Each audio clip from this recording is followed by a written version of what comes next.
The Willow Tree, Episode 2, The Cost of War. My father stood as still as a marble statue as he read Fredrick's eulogy. There was not a hint of emotion in his eyes. His lips worked, showing the small wrinkles at the corners of his mouth. His black waistcoat and breeches were simple, but neatly tailored. Perched on his dark curls was the unremarkable tricone hat that he often wore whilst going on a stroll in Pittsburgh. He demonstrated no sign of sadness or weakness, just like a Thompson, I thought. On both sides of him stood my mother and the Reverend. Mother, of course, was crying her eyes out. She held a napkin to her face, muffling her sobs. Aunt Valerie rubbed her back to comfort her. My family and some friends all stood under the large willow tree in our front yard. Its branches and leaves spread out in all directions and curved downward, sheltering us from the sun and the prying eyes of the world. A rectangular hole had been dug into the earth. My brother's coffin hovered above it, being held by British soldiers from the village. His military medals laid on top of the wooden device. They seemed to gleam in the little bit of sunlight that managed to slip between the willow tree's branches. A small head buried itself in the curve of my back. I did not need to turn around to know that it was my little brother who sought comfort with me. "Oh, John," I breathed. "Everything is going to be well, little one." John gave no response. Father continued. My son's bravery was unparalleled. He considered it a great honor to fight for his king and country, and unfortunately that ended with his death. But his sacrifice shall not go in vain. "But it has gone in vain, hasn't it?" Mrs. Wilson, a family friend, dared to ask. I wished to slap that foolish woman. Didn't she see that a grieving father was trying to come to terms with his son's death? What possessed her to ask such a thing? Father cocked an eyebrow, warning the woman to speak carefully. "I meant to say that Britain lost," she clarified, "and that the Americans are going to create their own country. What are we going to do?" "Let's not discuss this now, Mrs. Wilson. We need to focus on burying my son," he replied. But, Mrs. Wilson attempted to say, but he raised a hand that silenced her. Good. She needed to be quiet. He turned his attention to the coffin. He stared long and hard, as if he was looking through the wood, gazing at Fredrick's lifeless eyes. I examined his face, and I swear I saw a hint of a tear settling just above his cheek. At the time, I could not believe that my father would show such a public display of sadness. But then again, I was the only one who looked closely enough to notice his sadness. "Farewell, my son," I heard him whisper. He turned his head to us. "Is there anyone else who would like to say a few words?" My eyes scanned the crowd. No, everyone had spoken already. I had made my own remarks before Aunt Valerie. and then Mother, and then Maria. Hold on, where was Maria? I searched through the crowd again, and she was nowhere to be found. I gently touched Aunt Valerie's shoulder and whispered, "Do you know where Maria is?" She shrugged her shoulders in such a casual manner that one would have thought that I was inquiring about the weather. "Oh, she was too distraught to come to the burial, so she stayed inside," she replied so simply. She left Maria by herself, knowing the situation. How could she be so careless? Without wasting a single second, I rushed to our cottage. "What did I say?" I heard her shout in my general direction, but I paid her no heed. I needed to see Maria urgently. I only hoped that she didn't do something brash to herself. "Where are you going?" Father called out to me. I stopped just in front of the cottage's door. I couldn't ignore him like I had done with my aunt. I didn't intend on disrespecting my father and embarrassing my family. "I'm going to check up on Maria," I answered. I waited for him to approve. It didn't take long for him to nod his head, giving me permission to find my older sister. Then I entered the house. The hall was dark and silent. It was such a thick silence that I could hear my sharp breaths and the drumming of my heart. A cold breeze brushed against my fair skin. Why was it so cold? Winter hadn't arrived yet. It was still October. "Maria," I called out. There was no response. "Maria, are you there? Maria!" Still, there was no answer. Dread awoke in my veins. God, where was she? My heartbeat gradually increased. I walked towards the bedroom, and there I found her, sitting on the bed with her knees to her chest. She had wrapped the bed sheets around herself, only showing her bowed head. Pained sobs flowed past her lips and echoed off the walls. Concern welled in my chest at the sight of my crying sister. I immediately moved to her side and wrapped my arms around her. "It hurts, Willow," she cried. "It hurts too much." "I know, Maria," I replied. "His loss pains me every day. Father feels it too. He cried when he said his last farewells." "Father cried?" she asked. Even she found the concept of father crying strange. That should give you a clue on how rarely he cried. "Well, it was just a tear," I clarified. "But yes, he cried. It was quite shocking." Maria narrowed her eyes. "Well, he shouldn't be sad. It is his fault." There were no words I could use to describe the shock I felt in that moment. Good Maria, the perfect daughter, blamed our father for Fredrick's death. Did she hold a grudge against father? If so, how long? "Maria, that's not... Yes, it's true. You know that it is. He's the reason why he went to war in the first place.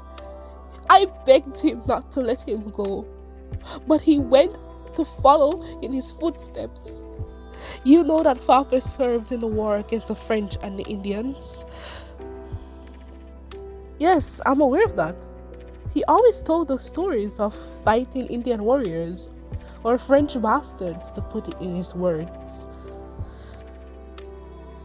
He just wanted someone to honor the Thompson name, to bring glory to our family. Well, he succeeded. Fredrick became a lieutenant, but what was the cost of that? His life. I suppose her feelings were understandable. If Fredrick never went to war, then he would have been alive. But father could hardly be blamed for that. But conscription is mandatory. Britain would force him into war regardless. She ran her hands through her red hair and let out a frustrated sigh. Then father should have come up with an excuse. Perhaps Fredrick fell and broke his leg. Don't be ridiculous, Maria. Maria and I froze at the sound of her father's voice. He casually walked forward, placing himself between us. How long had he been listening to our conversation? He continued, "Do you not think that they would send someone to check? There is no escaping. It is our duty to fight for our country. I am sad that he died, but he died an honorable death." Maria leapt on her feet. Honor? Honor! That's all you care for. Why should we die for honor? Why did everything happen? Why did the colonists declare war on Britain? And why did Britain respond to them? Father cut her words off. Why fight wars? Why build colonies? These are questions that don't need answering, so don't ask them. As a loyal British subject, we don't need to question the ways of the empire. There was a stinging silence. I watched as Maria and father glared daggers at each other. I looked behind me and I spot Aunt Valerie and Mrs. Wilson at the doorway, along with some of the funeral guests. Why were they all there? Had they buried Fredrick already? Then Maria smirked and said, "Haven't you heard, father? We are not in Britain anymore. We answer to the United States now." "Enough!" Father screamed, slamming his fist on the bed. The mattress answered him with a resounding ping. "I shall not answer to those ruffians. I will always be loyal to my king and country. I will never be American." Mrs. Wilson made her way over to us. She gently tapped his shoulder to gain his attention. "If I may intrude, Mr. Thompson," she began, "I think she's correct. Not about honor being meaningless, but the simple fact that Britain doesn't have a presence in these colonies anymore. We will always be loyal to His Majesty. But for now, we are on our own." The silence returned as we let her words sink in our minds. The jabberer was right. We were on our own. If we didn't consider ourselves Americans, then we were outsiders. But we didn't live in the existing colonies either. What were we? Lost souls in limbo? I sat on the bed. What shall we do? Maybe we should just accept our fates and become Americans. A man perked up. I couldn't help but laugh. Did he not hear what father just said? "Peter," father trailed off, "I am your friend, so this is why I'm warning you. Do not suggest that to me again." Peter shrugged. lightly. It was just a suggestion.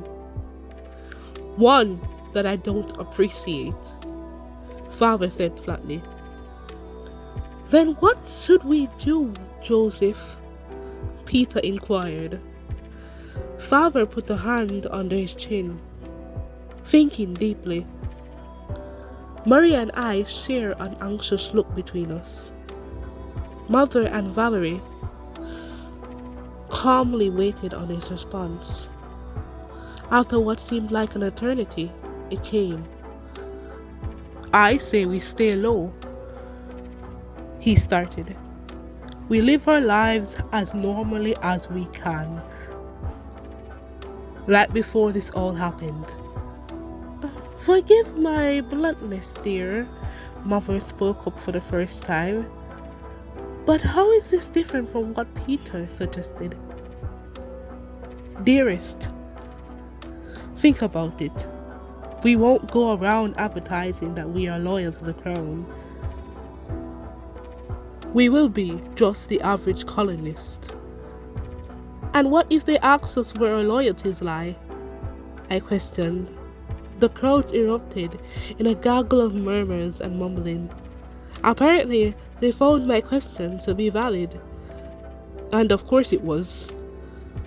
An American soldier could just stop us easily in the street and question us about our allegiance. Then we, Father began to say. The rest of his sentence floated off into thin air when a harsh knocking sounded on the other side of the bedroom door. Enter. The door opened and one of the British soldiers poked his head inside. Thank heavens. I need to put this conversation behind me and go and say farewell to my son for one last time. She sighed, then turned on her heels and left. Maria, surprising me, threw the sheets off of her and sprung up from the bed. I, on instinct, grabbed onto her arm.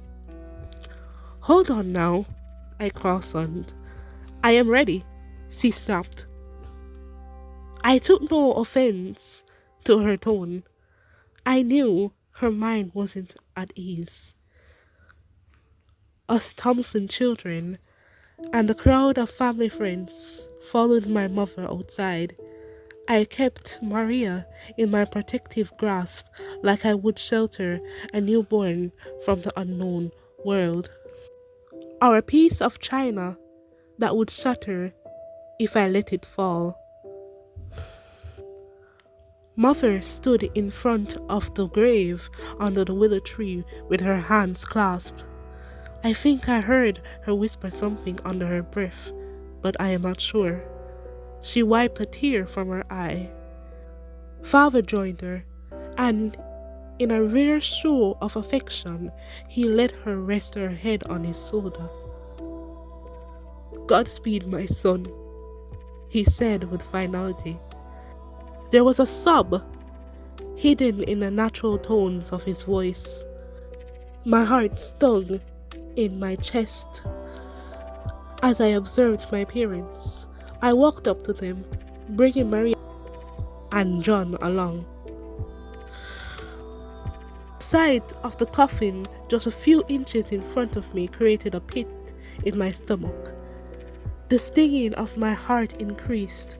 My tears welled up in my eyes, blurring my vision.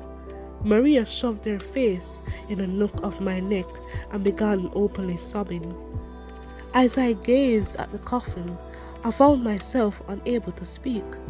Words swirled in the confines of my mind, but they refused to part through my mouth. Then, my thoughts settled on a melody, a simple one. It was one that I heard in passing when I made my trips through the town. Just as we did now, the singers gathered around the grave. Soon, the words of the song came to me, and I began to sing.